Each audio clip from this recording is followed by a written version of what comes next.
first one's called Hard Bars. Sorry, is that up a little?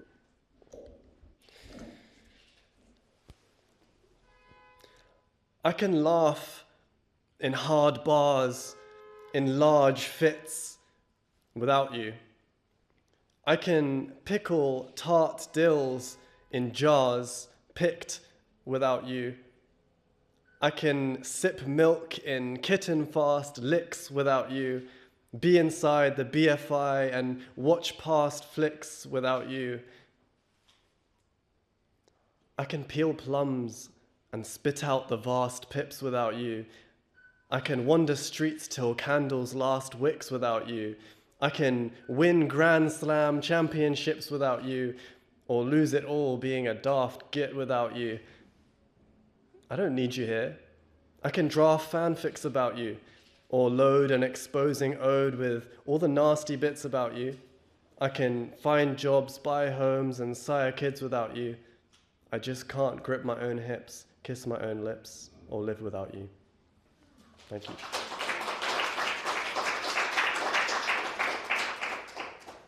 It's springtime, officially.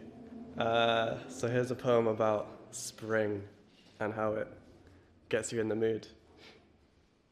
It's called Watching Bees. I'm back here again, watching bees look for nectar. And just so the flowers can pass on their seed, I too am a broad, buzzing, honey-crazed vector, brushing up petals and glazed blind with greed. Oh, sweet spring in blossom, my flowery hysteria. I bask in the sun and the blooming wisteria. I soak up the smell of the newly born air, watch bees waft to flowers in purple despair. Spring has awoken a spirit inside me. Spring is the verge of some grand promised prize. I welcome its coming with dazed, gaping eyes. The petals stretch open, alluringly, widely.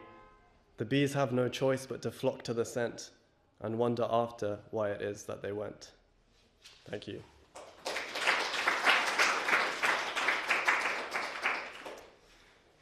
All right, last year I found this poem called Love Song 31st of July, and I thought it was beautiful. It was like a really long rant about ants and social media and everything, Lewisham, and just a random long rant, and then right at the end he twisted it into a love poem. So that inspired me to write my own version called Love Song 8th of July. Serving ice cream at the parlor requires a strength that wasn't in the job description.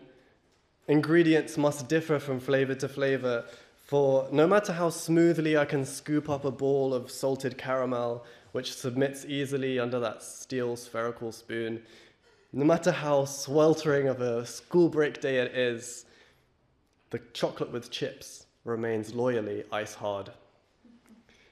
I watch with sincere delight as I light up a child's ice cream thirsty face, but die of secret agony as the polls reveal the chocolate with chips tub empties much faster than its competitors, and I'm forced to forearm another stubborn ball of brown.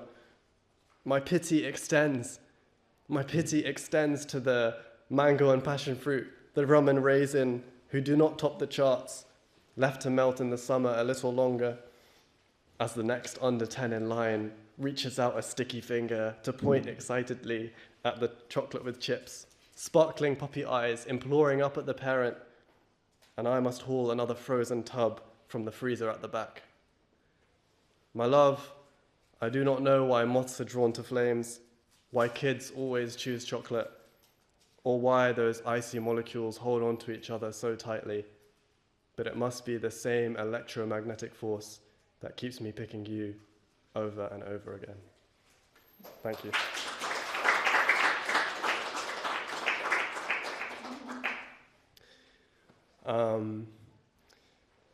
This next poem is about missing someone so much. I don't know if you've ever missed someone so much that it just feels a bit weird. It's called Sick Dog.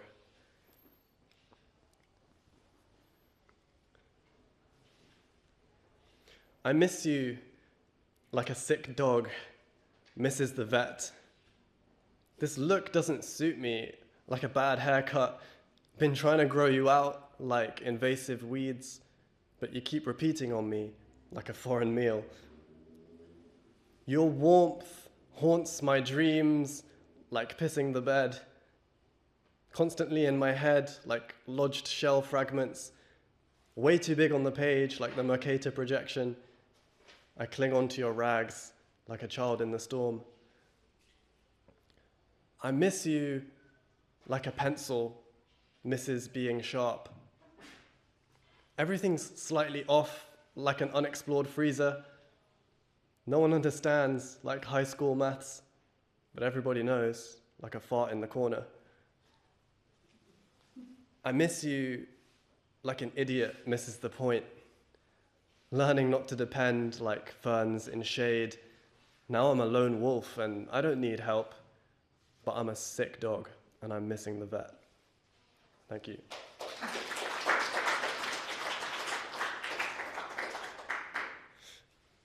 She was the blossom. She was the blossom, her pink silken smile and her peach-colored joy and her soft petal style. She was the leaves, and I couldn't quite catch her. She dropped in the breeze, but I just stood and watched her. She was the petals I mushed in the mud.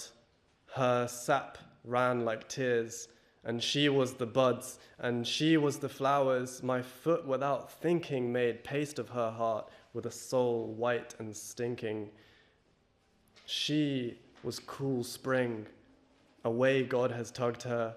Now my cries rasp in the dry, arid summer. She was the eve that we stood and embraced on the lip of her door. A final hug by, and a lover no more. Thank you.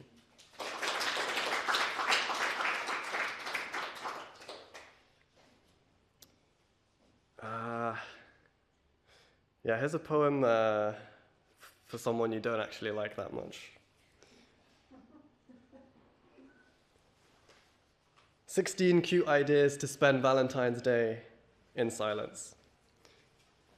Silent disco, silent film, silent barbecue, study sesh in the library, trip to the zoo when all the animals are asleep, attend a concert, bring extra large earmuffs, cook a romantic meal together, then chew with your mouths closed, coffee shop date where you don't talk, candlelit dinner where you don't talk, romantic walk in the park holding hands as you watch the golden sunset, but you don't talk, board games in silence, hugging in silence, sit in a cold room and contemplate God, cuddles in silence. Have a very awkward conversation about your relationship and then let the silence ensue. Fall asleep together. Thank you.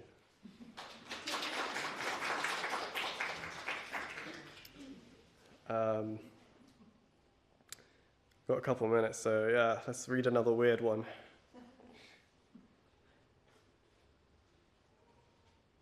Let's try and find it. Here we go. Like ice cores, but in my brain. If God were to grant me a romantic dream or a hint of your scent on the foreign breeze, they say the brain uses 20% of the body's energy, but if a spark of your memory were to catch in my head, whole swathes of carbohydrate and warehouses of fat would burn in my neurological shrine to your image. How many potatoes, how many chickens and heaps of bulging profiteroles would be expended in those bonfire moments of love? How many steradians of the interior of my skull would all at once blaze at the thought of you, billow and settle a pixie dust stratum in the otherwise grey matter? Or if I were to visit you, a forehead kiss would send pyroclastic flows along my frontal lobe until they calmed and froze over in the next inactive period. Then scientists could drill down and retrieve cores, showing just how many weeks in each year I enjoyed your lips, or you otherwise scorched a streak of forest fire pink across my mind. Thank you. All right, and I'll just read a short one to finish off with. It's called At the Cinema. Center row, center seat tickets, and a healthy-sized bag of sweet and salt. Sharing leather armrest with a lifelong friend. 2 kernels in the same buttered pan. Thank you very much.